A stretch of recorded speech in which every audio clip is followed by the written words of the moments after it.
Helo, Lois Jones ydw i. Dwi'n dod o draws fynydd a dwi'n 15 mlynedd. Disgybl o Ysgol Moelwyn.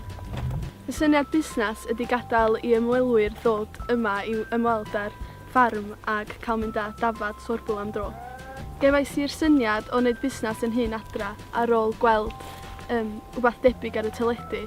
Go'n i'n meddwl gan bod ni'n byw mewn lle mor neis a golygfeydd perffaith ma, o'n i'n meddwl sa'n ni'n trio.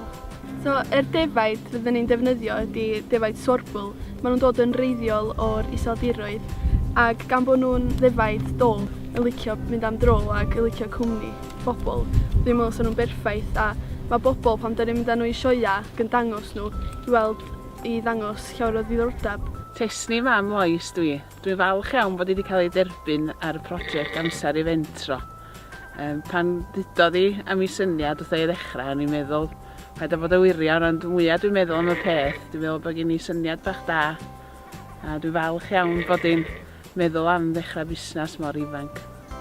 Rwyf yn ffodus iawn o cael fy nerbyn ar y cynllun amser i fentro ac yn cael caryl mentor busnes i helpu ddatblygu fy syniad busnes.